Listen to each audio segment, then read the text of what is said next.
ನಮಸ್ಕಾರ. ನಾನು ವರಲಕ್ಷ್ಮಿ ಅಂತ, ಚಿತ್ರದುರ್ಗ ನಿವಾಸಿ. ಸುದ್ದಿವನ್ನ ಕಡೆಯಿಂದ ನೀರು ಉಳಿಸಿ ನೆಲದ ಋಣ ತೀರಿಸಿ ಅನ್ನೋ ಒಂದು ಅಭಿಯಾನ ಶುರುವಾಗಿದೆ. ತುಂಬ ಇಷ್ಟವಾದಂಥ ಒಂದು ಒಳ್ಳೆಯ ಮಹತ್ವ ಹೊಂದಿರತಕ್ಕಂಥ ಅಭಿಯಾನ ಇದು. ಎಲ್ಲ ಜೀವರಾಶಿ ಜೀವ ಸಂಕುಲಗಳಿಗೂ ಬೇಕಾಗಿರೋದು ಪ್ರಾಣಿ ಪಕ್ಷಿ ಜಲಚರಗಳು ಎಲ್ಲದಕ್ಕೂ ಬೇಕಾಗಿರೋದು ಮೂಲಭೂತವಾಗಿ ನೀರು. ಆ ನೀರೇ ಇಲ್ಲ ಅಂದರೆ ಜೀವನೇ ಇಲ್ಲ. ಈಗ ನಾವು ನೀರನ್ನು ಉಳಿಸುವಂಥ ಅಭಿಯಾನ ಕೈಗೊಂಡಿರೋದು ತುಂಬ ಸಂತೋಷವಾಗಿದೆ. ಖಂಡಿತ ಇದು ಆಗಬೇಕಾಗಿದೆ. ಈಗ ನೀರಿನ ಕೊರತೆ ನಮಗೆ 70% ನೀರು ಇದ್ದು ಭೂಮಿಯಲ್ಲಿ, ಅದರಲ್ಲಿ 2.5% ಮಾತ್ರ ನಮಗೆ ಕುಡಿಲಿಕ್ಕೆ ಯೋಗ್ಯವಾಗಿರುತ್ತೆ. ನೀರಿನ ಬಳಕೆ ನಮಗೆ ಅಷ್ಟೇ ಆಗ್ತಾ ಇರೋದು. ಸೊ ಅದರಿಂದ ನಾವು ನೀರಿನ ಕೊರತೆ ತುಂಬ ಕಾಣ್ತಾ ಇದೆ. ಅದಕ್ಕೆ ಮುಖ್ಯವಾಗಿ ನಾವು ನೀರನ್ನು ಸಂಗ್ರಹಿಸೋದು, ಸಂರಕ್ಷಣೆ ಮಾಡುವಂಥದ್ದು ಅಭಿಯಾನನ ಮಾಡ್ಕೊಳ್ಬೇಕಾಗಿದೆ. ಅದನ್ನು ಸಂರಕ್ಷಿಸೋದು ಅಂತಂದರೆ ನೀರು ಪೋಲಾಗದಂತೆ ಮಿತವ್ಯಯ ಬಳಕೆ ಮಾಡ್ತಾ ಇರೋದು, ನೀರು ಹರಿದೋಗ್ತಾ ಇರೋ ನೀರನ್ನು ತಡೆ ಹಿಡಿದು ಅದನ್ನು ರಕ್ಷಿಸಿ ನಾವು ಬಳಸುವಂಥ ಪ್ರಯತ್ನ ಮಾಡಬೇಕು. ಹಾಗೆ ಈಗ ಹೊಲಗದ್ದೆಗಳಲ್ಲಿ ಬದುಗಳಲ್ಲಿ ದೊಡ್ಡ ಬದುಗಳನ್ನು ಹಾಕಿಬಿಟ್ಟು ಅದಕ್ಕೆ ಬಿದ್ದಿರೋ ಮಳೆಯನ್ನು ಅಲ್ಲೇ ನೀರು ಸಂಗ್ರಹಿಸುವಂಥ ವ್ಯವಸ್ಥೆ ಮಾಡಿದರೆ ಖಂಡಿತ ಇದು ತುಂಬ ಉಪಯೋಗಕಾರಿಯಾಗುತ್ತೆ. ಕೃಷಿಯಲ್ಲಿ ಕೆಲಸ ಮಾಡ್ತಕ್ಕಂಥವ್ರು ಇದನ್ನು ಮಹತ್ವವಾಗಿ ಮಾಡಲೇಬೇಕು. ಇನ್ನು ಮನೆ ವಿಚಾರಗಳಲ್ಲಿ ಬಂದಾಗ ಹರಿದೋಗ್ತಕ್ಕಂಥ ನೀರನ್ನು ಖಂಡಿತವಾಗಿ ಪ್ರತಿಯೊಬ್ಬರು ನನ್ನದೇ ಕೆಲಸ ಇದು ಅಂತ, ಸಾಮಾಜಿಕವಾಗಿ ನನ್ನದು ಒಂದು ಕೆಲಸ ಇದು ಅಂತ ತಿಳಿದು ಮಾಡ್ತಾ ಹೋದರೆ ಖಂಡಿತ ಇದು ಒಂದು ದೊಡ್ಡ ಅಭಿಯಾನದಲ್ಲಿ ದೊಡ್ಡ ಒಂದು ನಾವು ಭೂಮಿಯ ಋಣ ತೀರಿಸೋ ಒಂದು ಕೆಲಸಕ್ಕೆ ಕೈ ಜೋಡಿಸ್ದಂಗೆ ಆಗುತ್ತೆ. ಖಂಡಿತ ಮಾಡಬೇಕು. ಈಗ ಮಳೆಯ ಕೊರತೆ ಹೆಚ್ಚಾಗಿದೆ. ಇನ್ನೂ ಒಂದು ವಿಷಯ ಅಂತಂದರೆ, ಮಳೆ ನೀರನ್ನು 2 ರೀತಿಯಲ್ಲಿ ಸಂಗ್ರಹಿಸ್ಬೋದು.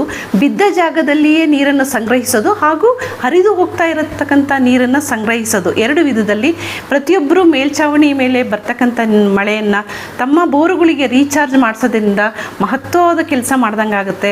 ಅದು ನಮಗೆ ರೀಚಾರ್ಜ್ ಆಗುತ್ತೆ, ನೀರು ಹೆಚ್ಚಾಗಿ ಸಿಗುತ್ತೆ. ಸದಾ ಯಾವಾಗಲೂ ನಾವು ಅದನ್ನು ಬಳಸೋ ಒಂದು ಉಪಯೋಗನ ಪಡ್ಕೋಬಹುದು. ಈ ವಿಚಾರದಾಗಿ ಕುರಿತಂತೆ ಜಲತಜ್ಞರಾದ ದೇವರಾಜ ರೆಡ್ಡಿಯವರು ಸಹ ಮಳೆ ನೀರು ಕೊಯ್ಲು ಬಗ್ಗೆ ಸರಣಿ ಕಾರ್ಯಕ್ರಮ ಅಭಿಯಾನನೂ ಮಾಡಿದರು ಆಕಾಶವಾಣಿಯಲ್ಲಿ. ತುಂಬ ಚೆನ್ನಾಗಿ ಬಂತು. ಅದ್ರ ಮಹತ್ವವನ್ನು ಜನಗಳಿಗೆ ತಿಳಿಸ್ದಂಗೆ ಆಯಿತು.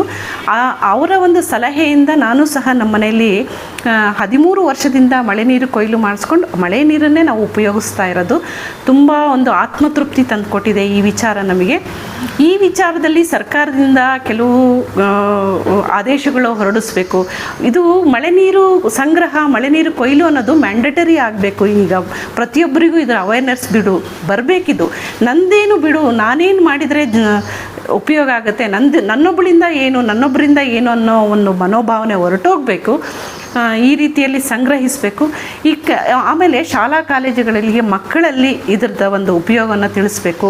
ಹೆಚ್ಚಾಗಿ ಗಿಡ ಮರಗಳನ್ನ ನೆಡುವುದರಿಂದ ಮಳೆ ಹೆಚ್ಚಾಗಿ ನಮಗೆ ಆರೋಗ್ಯಕ್ಕೆ ಆಗಲಿ ಒಂದು ಜೀವನದ ಒಂದು ಮಹತ್ವವನ್ನು ತಿಳಿಸ್ಕೊಡುತ್ತೆ.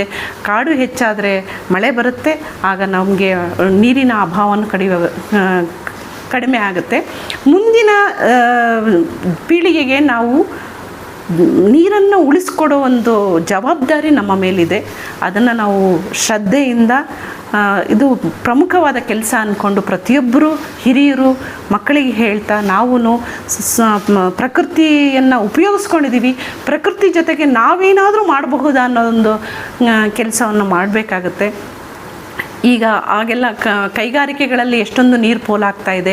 ಕೈಗಾರಿಕೆಗೂ ನೀರು ಬೇಕು. ಅಲ್ಲಿನ ನದಿ ಕೆರೆಗಳೆಲ್ಲ ಮಾಲಿನ್ಯ ಆಗ್ತಾ ಇದೆ, ಅದನ್ನು ಶುದ್ಧೀಕರಣ ಮಾಡಬೇಕು. ಎಷ್ಟೊಂದು ವಿಚಾರಗಳು ಇದೆ. ನಾವು ಕಾಡನ್ನು ಬೆಳೆಸೋದ್ರಿಂದ, ಕೈಗಾರಿಕಾ ಮಾಲಿನ್ಯವನ್ನು ತಡೆಗಟ್ಟೋದ್ರಿಂದ, ಕೆರೆಗಳನ್ನು ಹೂಳೆತ್ತೋದ್ರಿಂದ, ನೀರು ಸಂಗ್ರಹ ಮಾಡಿದಾಗ ಮಾತ್ರ, ಇಷ್ಟೆಲ್ಲ ಕೆಲಸಗಳು ಮಾಡಿದಾಗ ಮಾತ್ರ ನಾವು ನೀರು ಸಂರಕ್ಷಣೆ ಮಾಡಬಹುದು. ಮನೆಯಲ್ಲೂ ಸಹ ಸಣ್ಣ ವಿಚಾರದಿಂದ ಹಿಡಿದು ದೊಡ್ಡ ಮಟ್ಟದವರೆಗೂ ಸಂಗ್ರಹದ ಕೆಲಸಗಳು ನಡಿಬೇಕಾಗಿದೆ, ತುಂಬ ನಡಿಬೇಕಾಗಿದೆ ಸಮಾಜದಲ್ಲಿ ಅಂತ ಹೇಳ್ತಾ